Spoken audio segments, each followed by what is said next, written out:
आपने अपनी लाइफ में मेकअप आर्टिस्ट तो बहुत देखे होंगे, लेकिन आज की कहानी सभी कहानियों से अलग है। कहानी है जापान की, जहाँ एक इंसान ने मर्डर तो किया, लेकिन मर्डर करने के बाद उसने उस इंसान के हाथों को ही काट दिया।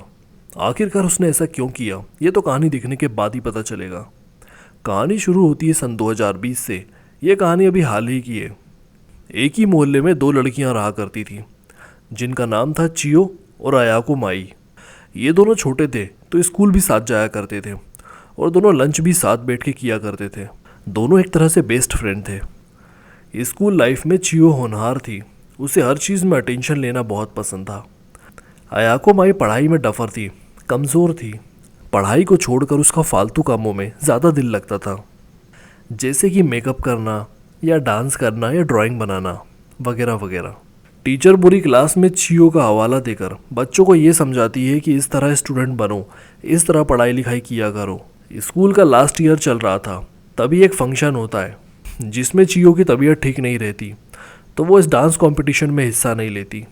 उसकी जगह अयाको माई डांस परफॉर्म करती है और वो इस कदर परफॉर्मेंस देती है कि सारे लोग उसकी तारीफ करते हैं।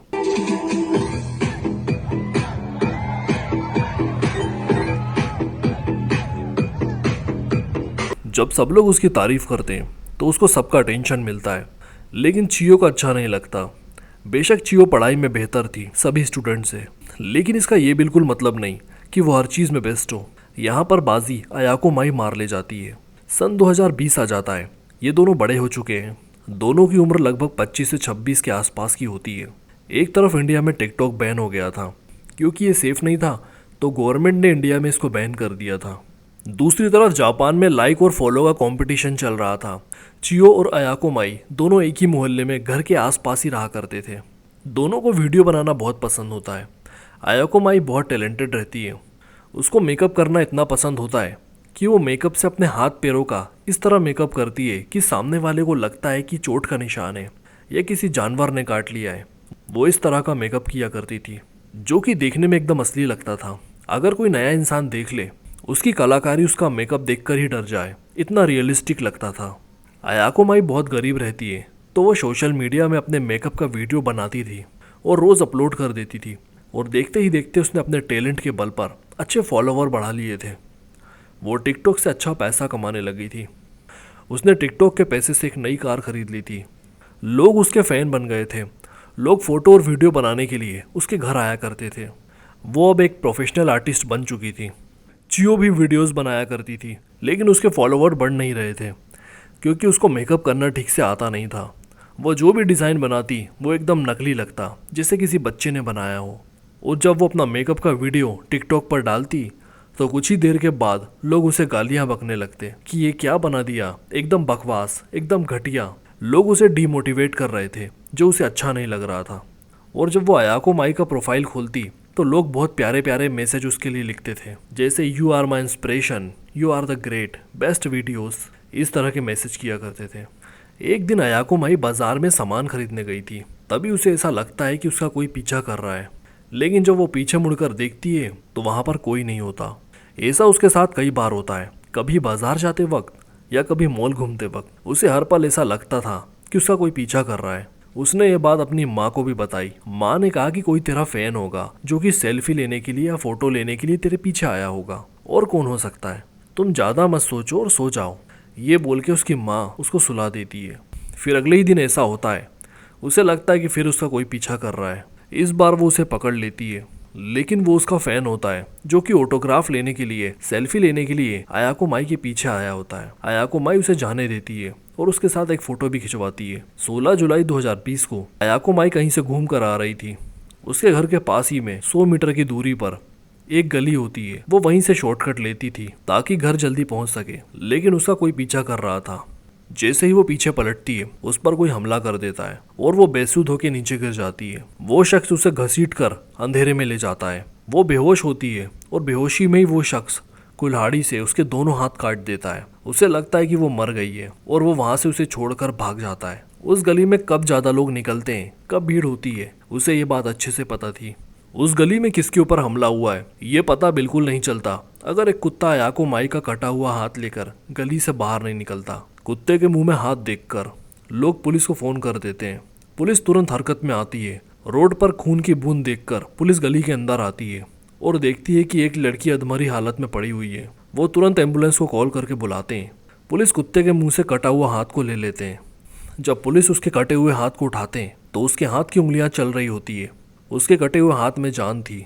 वो अधमरी जरूर थी पर जिंदा थी। उसकी सांसें चल रही थी। उसे तुरंत अच्छे अस्पताल में भर्ती कराया जाता है, लेकिन उसका जिंदा रहने का चांस बहुत कम था क्योंकि काफी खून बह गया था। दूसरी तरफ पुलिस के ऊपर बहुत प्रेशर था।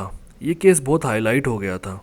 अब पुलिस तहकीकात करना शुरू करती है कि कौन हो सकता है जिसने अयाको माई को इतने बेरहमी से मारा। पुलिस को अयाको माई की माँ से पता चलता है कि कुछ रोज पहले उसका कोई पीछा कर रहा था। उसकी माँ ने सब पुलिस को बताया। अब यहाँ पे दूसरी तरफ अयाको माई का कटा हुआ हाथ डॉक्टर जोड़ने में लगे हुए थे, जिसमें वो काफ़ी हद तक सक्सेसफुल भी हो गए थे। लेकिन बदकिस्मती से उसका दूसरा हाथ नहीं जुड़ पाता क्योंकि कुत्ता उसे आधा खा चुका था और उसमें इन्फेक्शन भी फैल चुका था और वो हाथ कम्प्लीटली डेड हो चुका था, जिसे दोबारा नहीं जोड़ा जा सकता था। इस हादसे के बाद अयाको माई कोमा में जा चुकी थी। वो होश में होकर भी बेहोश थी। डॉक्टरों ने यह कहा कि अब ये पहले जैसी कभी नहीं हो पाएगी। अब यहाँ पे पुलिस तहकीकात करते करते चियो के पास पहुँचती है, लेकिन उस दिन चियो एक बर्थडे पार्टी में गई हुई थी। काफ़ी मशक्क़त के बाद पुलिस को एक सीसीटीवी में शख्स दिखाई देता है जो कि 10 जुलाई, 12 जुलाई और 14 जुलाई इन सभी तारीख को वो अयाको माई का पीछा करते दिखता है। जिस दिन अयाको माई की हत्या की कोशिश की गई उस दिन उसका मास्क हमला करने के बाद भागते वक्त नीचे गिर जाता है, जिसमें उसकी शक्ल सीसीटीवी में कैद हो जाती है। पुलिस उस शक्ल के आधार पर सभी जगह तहकीकात करती है। हर जगह पुलिस स्टेशनों में इसकी फोटो सर्कुलेट की जाती है, लेकिन कुछ पता नहीं चल पाता। दूसरी तरफ अयाको माई को कोमा में गए 8 महीने हो गए थे और उसकी हालत अब भी वैसी की वैसी ही थी। हालांकि उसके जख्म भरने लग गए थे। एक दिन पुलिस अयाको माई के घर आती है उसकी माँ से ये पूछने के लिए कि उसका कोई बेस्ट फ्रेंड था जो कि कुछ ऐसा बता सके जो शायद हम नहीं जानते हो। उसकी माँ चियो का नाम लेती है। चियो का नाम लेते ही अयाको माई बिस्तर पर हिलने लगती है, जैसे मानो वो खुश हो गई हो। पुलिस के ऊपर प्रेशर बना हुआ था क्योंकि ये केस अभी तक सुलझा नहीं था। जिसने हत्या की कोशिश की वो तो जैसे मानो गायब ही हो गया हो। पुलिस को ये तो पता चल चुका था जिसने हमला किया वो एक लड़का है।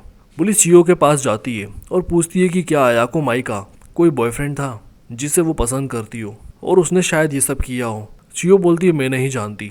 चियो कहती है मुझे नहीं लगता कि उसका कोई बॉयफ्रेंड होगा। अगर कोई एक तरफा पसंद करने वाला हो तो कुछ कहा नहीं जा सकता।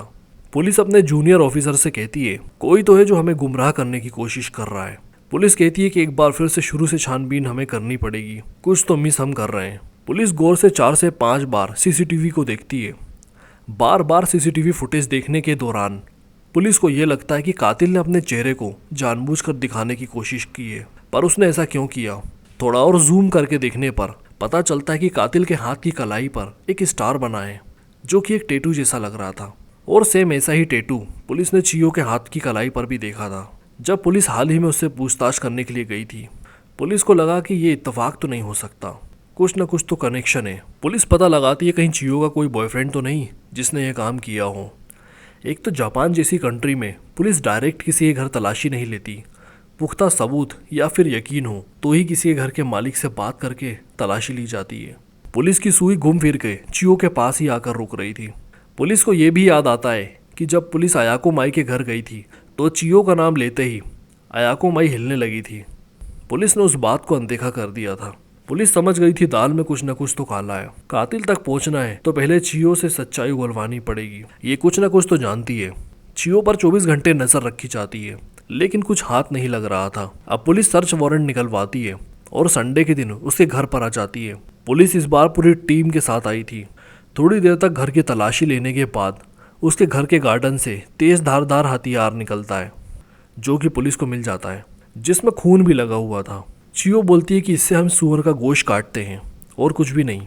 पुलिस एक नहीं सुनती और चियो को पूछताछ के लिए ले जाती है, जिसमें चियो बिना कोई मशक्कत करे पुलिस को सब बता देती है। वो बताती है कि मैंने ही मारा अयाको माई को। पुलिस कहती है कि सीसीटीवी फुटेज में वो आदमी कौन है। चियो बताती है वो मैं ही हूँ। मैं एक मेकअप आर्टिस्ट हूँ। मैं किसी भी तरह का मेकअप कर लेती हूँ। मैं किसी को भी चकमा दे सकती हूँ। पहले कमज़ोर थी लेकिन अब प्रोफेशनल हूँ। उसने अपना मेकअप एक आदमी के जैसा किया हुआ था।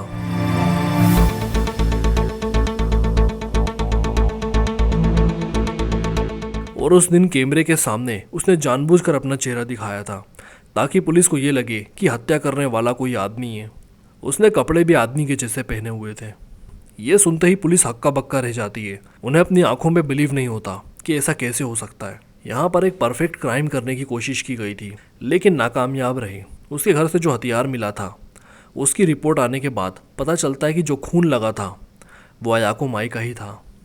और वो पुलिस को ये भी बताती है कि जिस दिन बर्थडे पार्टी थी उसने वो पार्टी को अटेंड भी किया था और साथ में मर्डर भी किया था। वो दोनों काम उसने कैसे किए वो सब पुलिस को बताती है। अयाको माई के सर के पीछे मारने के बाद जब वो बेहोश हो गई तो उसी ने उसके हाथ को काटा था ताकि वो उससे अच्छी मेकअप आर्टिस्ट कभी ना बन पाए। उसने उसे मारा और वो उस बर्थडे पार्टी में चुपचाप से वापस ज्वाइन हो गई जैसे मानो कुछ हुआ ही ना हो। उसे लगा कि वो मर चुकी है और वो तुरंत वहां से निकल गई। उसने पुलिस को ये भी बताया उसने अपने मोबाइल फ़ोन को जहाँ पार्टी हो रही थी वहीं पे कहीं छुपा दिया था ताकि लोकेशन से वो पकड़ी ना जाए। जब पुलिस चियो से सब पूछताछ कर रही होती है तभी खबर आती है। एक पुलिस वाला आकर बोलता है कि अयाको माई जिंदगी की जंग हार गई, उसकी डेथ हो गई। ऐसा लग रहा था मानो जैसे अयाको माई अपने न्याय और इंसाफ के लिए जिंदा थी। अब पुलिस चियो को अरेस्ट कर लेती है और जेल भेज देती है। वो प्रोफेशनल मेकअप आर्टिस्ट तो बन गई लेकिन अब उसका क्या फ़ायदा। अयाको माई तो उसी दिन मर गई थी जिस दिन उस पर हमला हुआ। जिंदगी से जंग तो उसका शरीर लड़ रहा था जो कि अब शांत हो चुका था। इस कहानी से यही सीख मिलती है कि जलने वालों को और मत जलाओ क्योंकि उसके जलने पर आप हमेशा के लिए जलोगे और साथ में आपका परिवार। इस वीडियो को बनाने में बहुत मेहनत लगी है। कृपया एक लाइक ज़रूर दें और इस चैनल को अपने अपनों के साथ शेयर ज़रूर करिए। इसी के साथ मिलते हैं अगली कहानी पर। तब तक के लिए अपना ख्याल रखिए, सतर्क रहिए। बाय।